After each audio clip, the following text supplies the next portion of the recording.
Amém, irmãos, louvado seja o nome do Senhor. Deus nos deu muitas crianças, então nós temos que conviver com elas com muita alegria. Obrigado, meu irmão. Não só com muito louvor, mas com muita alegria com cada uma dessas crianças queridas e amadas. Louvamos a Deus pela vida delas, fortalecendo, porque a igreja do presente que traz esse momento tão maravilhoso. Eu não sei se você sentiu essa mesma impressão, mas é porque hoje eu estava ministrando a palavra e a ceia do Senhor na nossa congregação e parecia que já fazia tanto tempo que eu não vinha participar do culto. A gente fica ansioso, desejando estar com os irmãos, louvando, cantando num momento gostoso como esse. Então a gente já fica, termina aqui e já fica pensando próximo.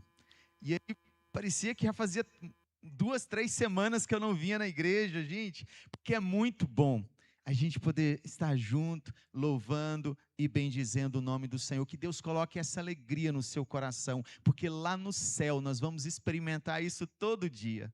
Vai ser maravilhoso. E se você é cidadão do céu, você sente esse desejo também, em nome de Jesus. Amém, igreja? Vamos abrir a palavra no livro de Êxodo, capítulo 16. Livro de Êxodo, capítulo de número 16. Hoje nós estamos no nosso primeiro domingo do mês, é o culto de Santa Ceia. Nós também temos no primeiro domingo o culto de consagração pela manhã, colocando a nossa vida na presença do Senhor, para que tenhamos realmente um mês abençoado, um dia abençoado, uma semana abençoada, confiando que dia após dia Deus provê para cada um de nós, pela sua graça, pelo seu amor e pela sua misericórdia. Êxodo capítulo 16, como nós temos como pano de fundo todo este capítulo 16, nós leremos apenas do versículo 1 ao versículo 10. Deus manda o maná. Êxodo capítulo de número 16, todos encontraram? Partiram de Elim, e toda a congregação dos filhos de Israel veio para o deserto de Sim, que está entre Elim e Sinai. Aos 15 dias do segundo mês, depois que saíram da terra do Egito, toda a congregação dos filhos de Israel murmurou contra Moisés e Arão no deserto. E disseram-lhes os filhos de Israel: quem nos dera tivéssemos morrido pela mão do Senhor na terra do Egito, quando estávamos sentados junto às panelas de carne, comíamos pão a fartar, pois nos trouxestes a este deserto, para matardes de fome toda esta multidão. Então disse o Senhor a Moisés: eis que vos farei chover do céu pão, e o povo sairá e colherá diariamente a porção para cada dia, para que eu ponha à prova se anda na minha lei ou não. Dar-se-á que ao sexto dia prepararão o que colherem, e será o dobro do que colhem cada dia. Então disse Moisés e Arão a todos os filhos de Israel: à tarde sabereis que foi o Senhor quem vos tirou da terra do Egito, e pela manhã vereis a glória do Senhor, porquanto ouviu as vossas murmurações. Pois quem somos nós para que murmureis contra nós? Prosseguiu Moisés: será isso quando o Senhor à tarde vos der carne para comer, e pela manhã pão que vos farte? Porquanto o Senhor ouviu as vossas murmurações, com que vos queixais contra ele? Pois quem somos nós? As vossas murmurações não são contra nós, e sim contra o Senhor. Disse Moisés a Arão: dize a toda a congregação dos filhos de Israel: chegai-vos à presença do Senhor, pois ouviu as vossas murmurações. Quando Arão falava a toda a congregação dos filhos de Israel, olharam para o deserto, e eis que a glória do Senhor apareceu na nuvem. Até aqui, meus queridos irmãos.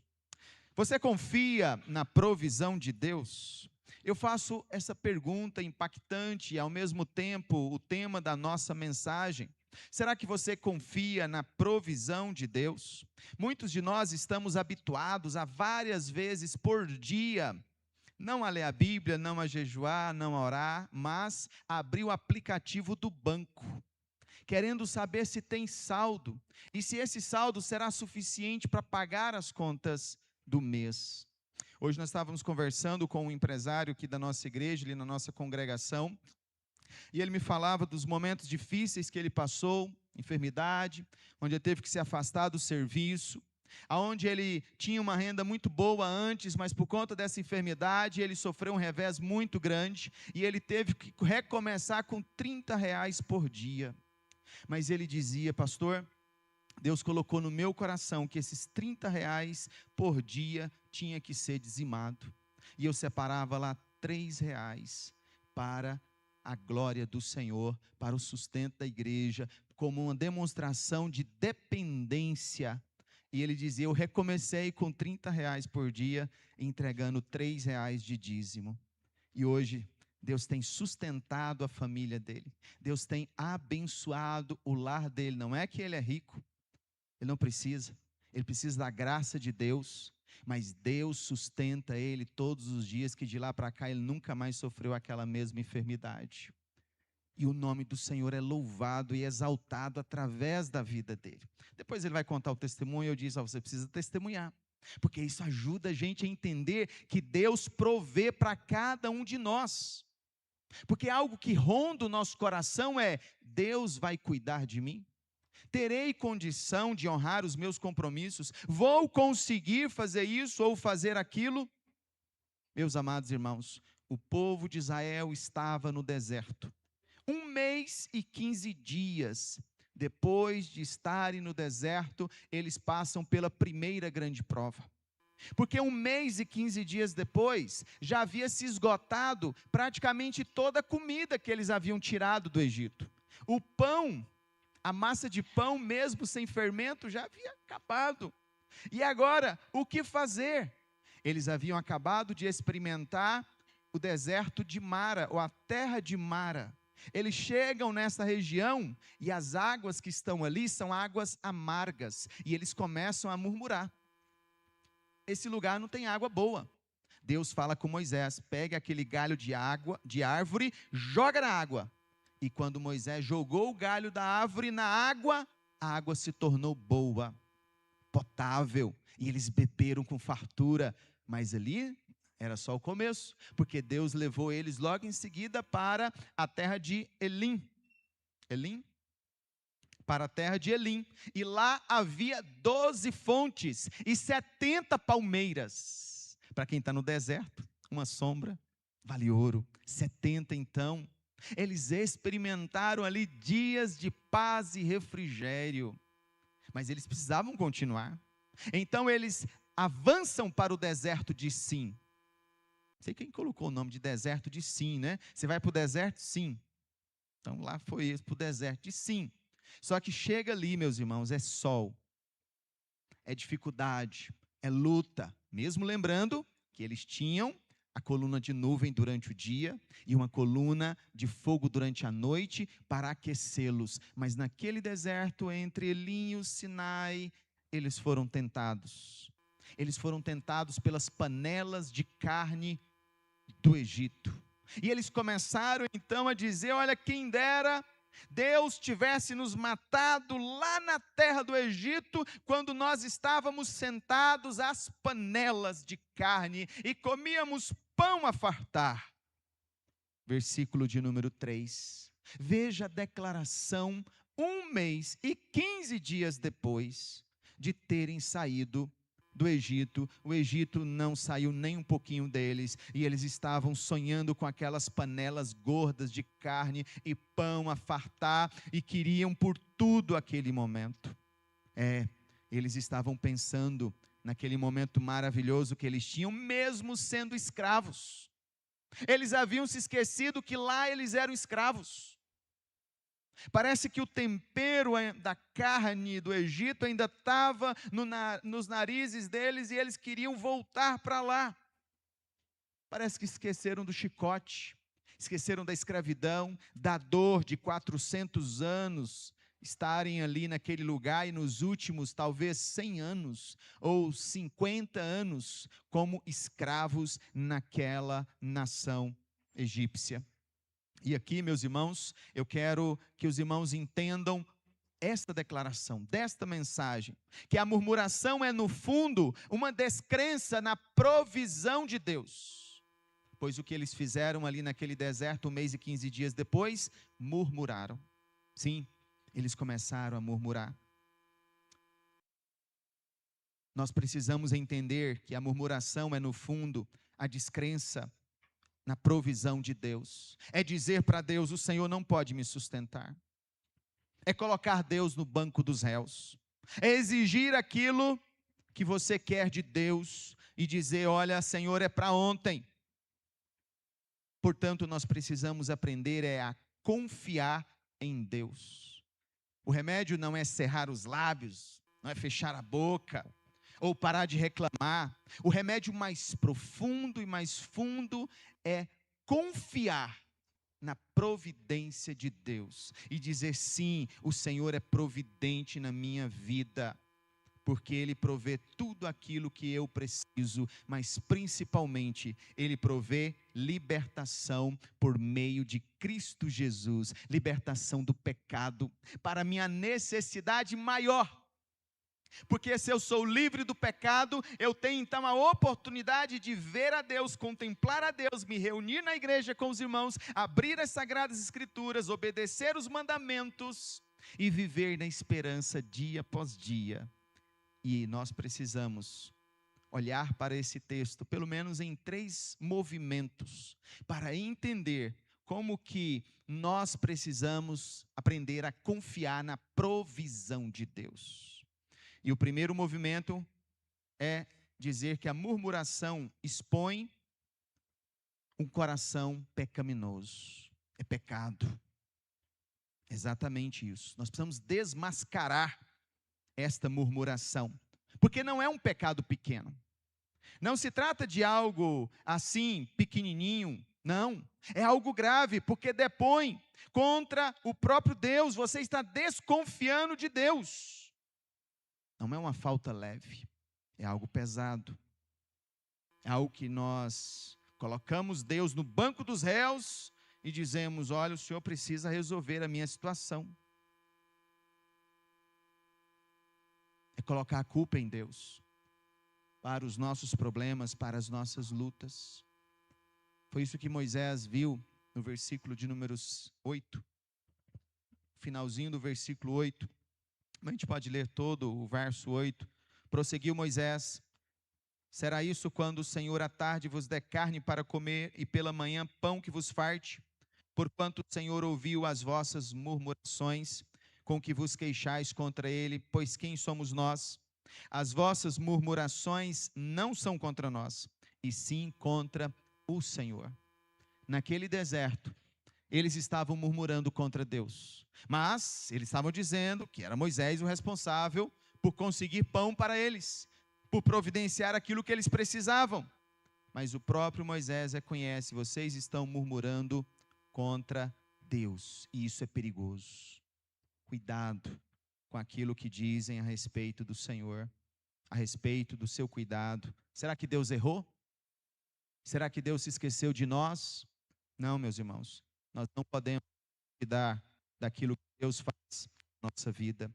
Nós precisamos crer. Nós precisamos ter plena consciência do poder de Deus sobre as nossas vidas.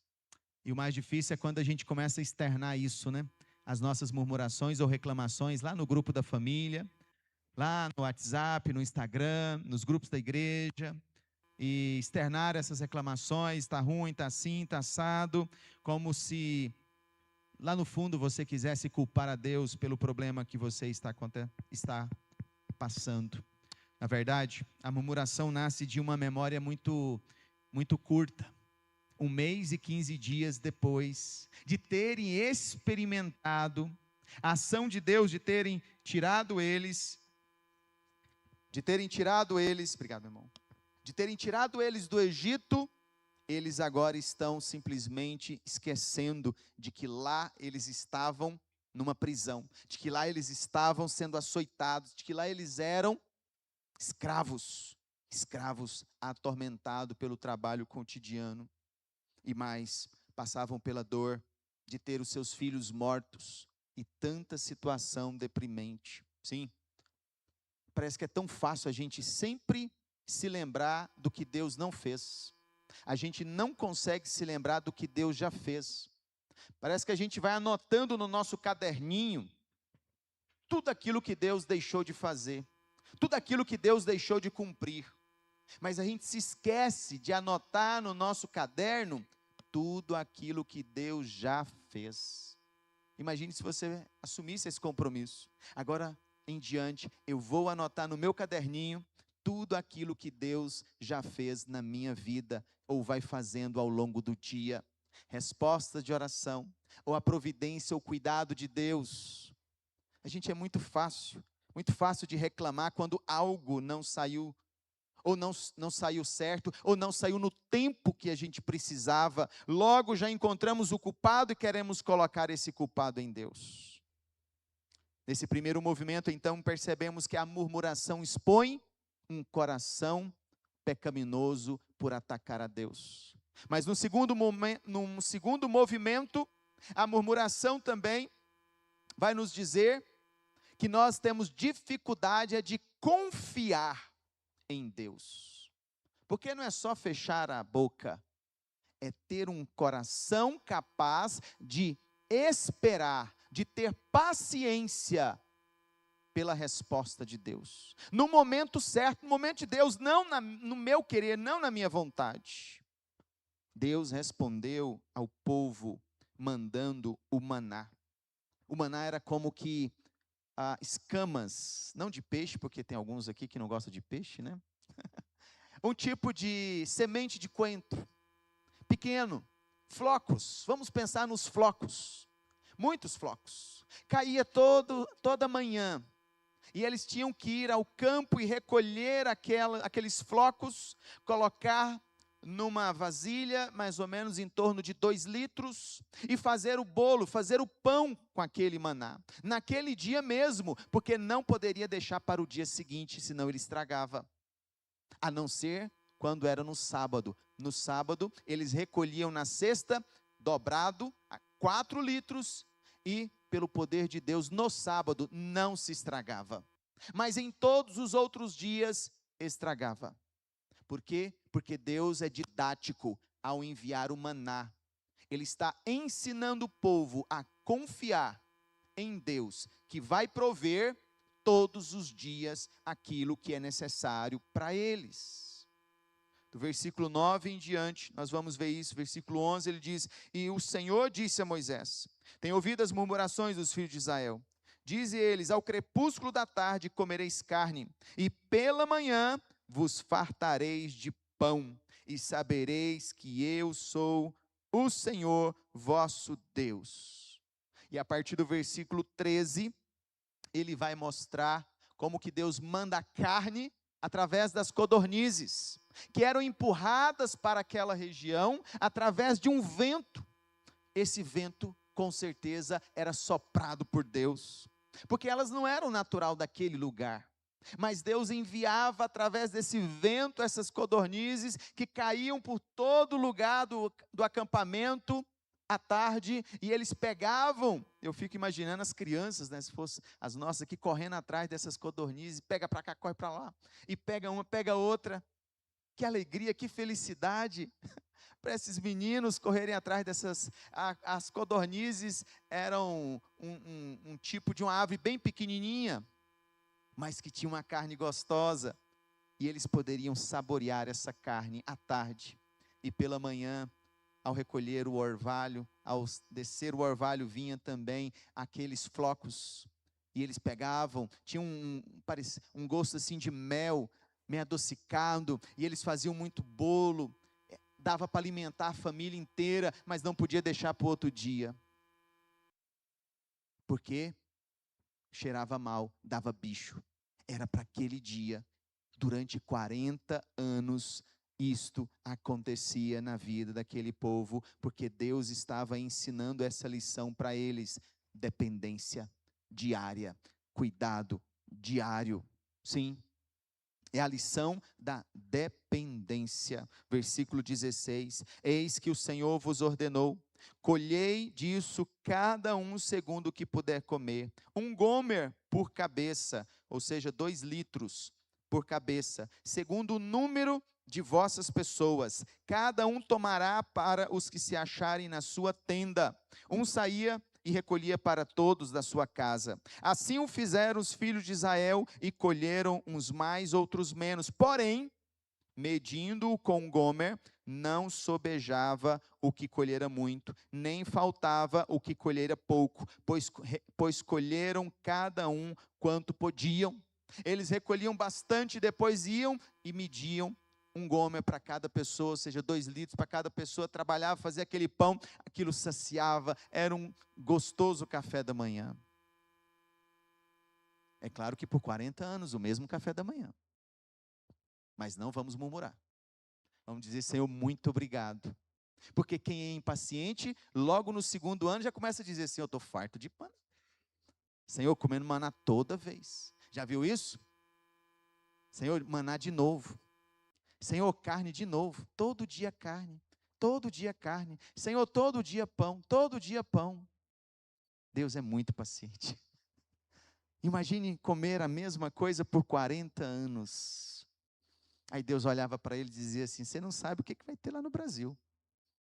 Você não sabe o que eles vão produzir lá, a quantidade de coisas gostosas. Mas por enquanto vocês precisam passar por esse treinamento. Ser exemplo para aquele povo. Para que o meu povo, a minha igreja, jamais venha desconfiar ou murmurar contra mim, porque eu quero sustentá-los todos os dias. E Deus ensina algo precioso também. Aprenda a separar um dia para a glória de Deus. Verso 22 a 30, ele vai falar a respeito do sábado, que para nós hoje é o domingo, meus irmãos. Verso 22, leia lá por favor. Ao 6º dia, colheram pão em dobro, 2 gomeres para cada um. E os principais da congregação vieram e contaram a Moisés. Respondeu-lhes eles: isto é o que disse o Senhor. Amanhã é repouso, o santo sábado do Senhor. O que quiserdes cozer no forno, cozei; o que quiserdes cozer em água, cozei-o em água; e tudo que sobrar, separai, guardando para a manhã seguinte. E guardaram-no até pela manhã seguinte, como Moisés ordenara, e não cheirou mal, nem deu bicho. Então disse Moisés: comei-o hoje, porquanto o sábado é do Senhor. Hoje não achareis no campo. E assim não cheirava mal, porque Deus dava em dobro na sexta, para que no sábado, ou seja, no dia de descanso, eles pudessem ter. E esse mesmo ideal, irmãos, é passado para nós para o domingo, como o dia do Senhor. Um dia onde Ele quer que nós possamos descansar da nossa obra para adorá-lo, porque está nos 10 mandamentos, e não foi retirado por Jesus, mas foi aplicado por Jesus, para que nós pudéssemos adorá-lo, para que nós pudéssemos servi-lo de uma maneira ainda maior e mais intensa. E quando eu falei a respeito aqui dos 10 mandamentos na forma de casamento, é como se o marido dissesse para a esposa: você pode trabalhar, você tem as suas obrigações, mas um dia é especial para nós. Um dia é nosso, de nós dois. Esse dia a gente não pode abrir mão dele, porque se a gente abrir mão dele, a gente perde o contato, perde a amizade, vai perdendo o companheirismo. Então não abra mão desse dia. Nesse dia não cheirava mal. Nesse dia Deus abençoava a produção da cesta, dava em dobro. Sim. E a prova disso tudo, por que Deus fazia tudo isso? Está lá no versículo 4. Por que Deus fez assim? Está no versículo 4, veja. No versículo 4 do capítulo 16, finalzinho. Então disse o Senhor a Moisés: eis que vos farei chover do céu pão, e o povo sairá e colherá diariamente a porção para cada dia. Ora, Deus poderia mandar sei lá, um balde enorme de maná, que dava para o mês inteiro, resolvia muita coisa. Mas não, Deus queria mandar todos os dias, para quê? Para que eu ponha à prova se anda na minha lei ou não. Então Deus estabelece o regulamento para ver se você não vai quebrar o regulamento. E os advogados estão aqui, não me deixam mentir. A lei foi feita para ser cumprida, não é verdade? Porque senão não precisava nem de lei. Faz qualquer um que quiser. A lei foi feita para ser cumprida. O problema é que a gente sempre dá um jeito aí de contratar uma boa banca de advogados para arrumar um jeitinho da lei. Mas a lei de Deus, ela tem a ver com o coração. Não adianta dizer, Senhor, mais ou menos assim, tá bom? Não, eu quero o seu coração, obedeça-me. Não fique dando jeitinho brasileiro, não. Cumpra. Eu quero colocar vocês à prova se vocês andam na minha lei ou não. Sim, isso explica muito de como Deus age nas nossas vidas. Mas tudo isso, meus irmãos, caminhando para o final, e nosso terceiro e último movimento, esse maná aqui, ele aponta para o verdadeiro maná. Você sabe quem é? Jesus, o Filho de Deus. Sim, esse é o ponto, esta é a mensagem. Esse maná aponta para o verdadeiro pão vivo que desceu do céu. Observe os versos 32 a 34. Disse Moisés: esta é a palavra que o Senhor ordenou. Dele encherás um gomo e o guardarás para as vossas gerações, para que vejam o pão com que vos sustentei no deserto, quando vos tirei do Egito. Sim, eles deveriam guardar aquele maná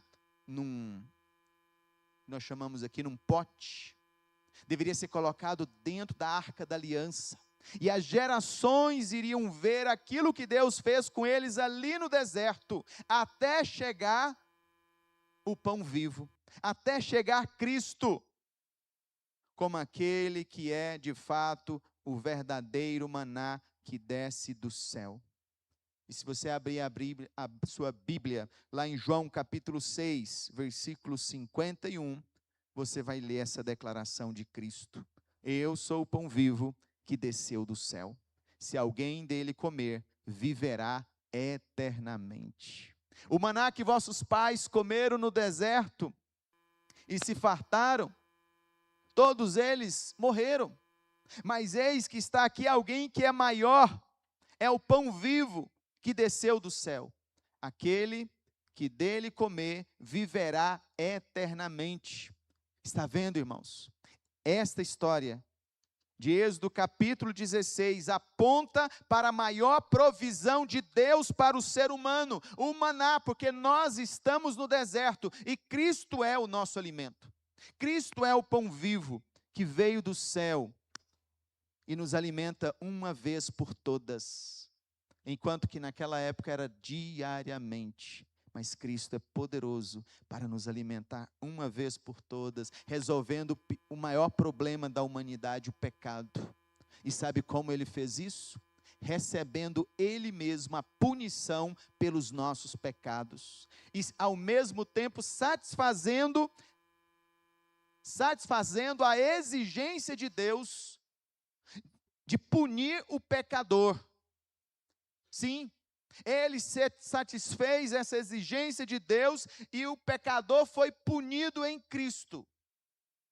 Então, ele oferece a si mesmo em sacrifício o pão vivo que desceu do céu. Ele morreu por nós, para que nós pudéssemos encontrar o perdão dos pecados. Portanto, quando nós vamos participar da ceia do Senhor, é algo muito sério. Nós estamos dizendo: Senhor, muito obrigado, porque aquilo que eu mais precisava, o Senhor me deu por meio de Cristo Jesus. É por isso que Paulo vai dizer, lá em Romanos capítulo 8, se Ele nos deu o próprio Cristo, se Ele nos deu o seu bem mais precioso, porventura Ele não pode dar todas as coisas restantes? Porventura Ele não pode dar tudo aquilo mais que nós precisamos? Sim, Ele pode nos dar e Ele quer nos dar. É por isso que nós participamos da sua mesa, para nunca esquecer, e Jesus diz, fazer isso em memória de mim, porque nós somos esquecidos. Começamos a sentir o cheiro dos pecados de anteriormente, achando que aquela vida anterior é que era boa. E muitos acabam caindo nessa tentação e voltam para o mundo, e voltam sedentos de participar de tudo. E depois de um tempo você encontra aquela pessoa e ela está tão mudada, a cabeça tão virada, porque ela volta para o mundo assim, pior, muito pior do que antes, porque ela virou as costas para o verdadeiro pão vivo, para Cristo. Mas nós estamos aqui para relembrar, para não deixar que a memória do passado venha nos prejudicar, meus irmãos, nos arrastando para o pecado. Portanto, nós devemos e queremos concluir dizendo que nós não podemos murmurar. Trate a murmuração pelo que ela é. Não é um simples desabafo. É uma descrença disfarçada de cansaço ou de dúvida na administração de Deus, na forma como Deus está administrando as coisas, dizendo, Senhor, mas pão todo dia, carne toda tarde, eu já estou cansado e farto dessa comida, eu quero mesmo são os alhos do Egito, as cebolas do Egito, os pimentões do Egito. E o ser humano quer voltar para a velha vida. Não podemos murmurar, não podemos olhar para trás. Precisamos avançar, olhar para frente. E pare de querer ver tudo resolvido de imediato. Aprenda a esperar, aprenda a descansar em Deus hoje. Deus vai prover para nós hoje, amanhã será amanhã, então tenho que orar pelo pão nosso de cada dia, como nos ensina a oração do Pai Nosso. O pão nosso de cada dia, Deus quer, e Deus vai trabalhar sempre com esse método, é diário. Deus vai cuidar de você por dia. Confie que todos os dias Ele vai cuidar de você. Confie, dia após dia, acredite, meus irmãos, acredite. É por isso que Deus instituiu ali o maná dentro da arca da aliança.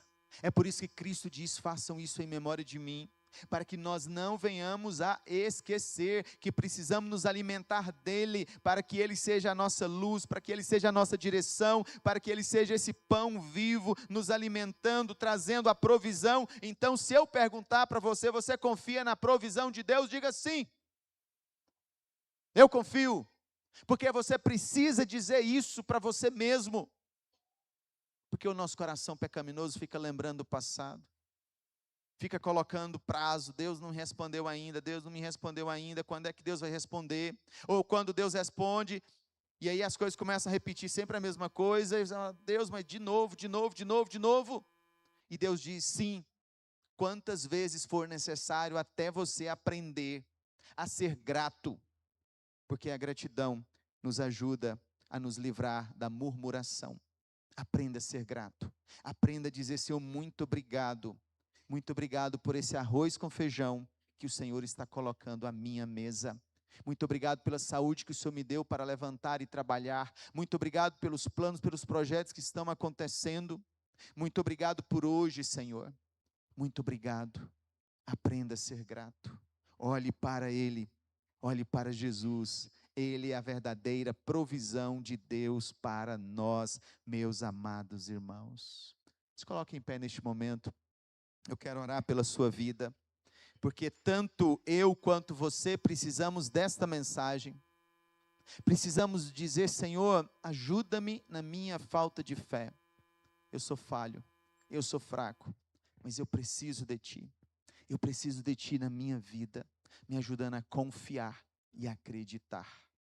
Deus amado e Deus todo-poderoso, Pai, muito obrigado, Senhor, Porque quando nós lemos, ó Deus, a Tua palavra, o Senhor nos mostra através da história de Israel, ó Pai, daquele povo no deserto, ó Pai, de como o Senhor os sustentou 40 anos por aquele deserto, Senhor, pelo maná de manhã, Deus, pela carne à tarde, Senhor, pela nuvem, ó Deus, que tinha ali durante o dia, Senhor, pela coluna de fogo durante a noite, todo santo dia, até que eles puderam entrar na terra prometida, e nós estamos indo e caminhando para a nossa terra prometida, ó Pai, e quando nós chegarmos lá, ó Deus, nós abraçaremos Jesus, e será um momento glorioso e maravilhoso, Pai, mas enquanto nós estamos aqui, nós estamos, ó Deus, relembrando aquilo que Ele fez por nós, quando nós participamos da Santa Ceia.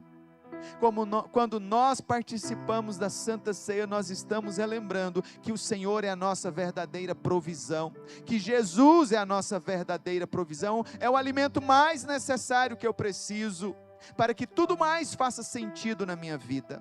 Abençoe, Senhor, a Tua igreja, Pai, para que sejamos uma igreja da fé, que confia, Deus, que tenha o prazer de orar, que tenha o prazer de entregar o seu dízimo, que tenha alegria de poder colaborar, de poder doar, de poder entregar, porque sabe que amanhã terá novamente, ó Deus, terá mais e mais e mais, todos os dias o Senhor nos dará mais.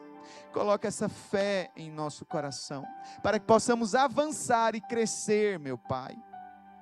É a nossa oração que fazemos, ó Deus, com sinceridade, hoje para todos sempre, em nome de Teu Filho amado Jesus Cristo, o verdadeiro pão vivo que desceu dos céus. Aleluia, bendito seja o nome do Senhor. Podeis se sentarem.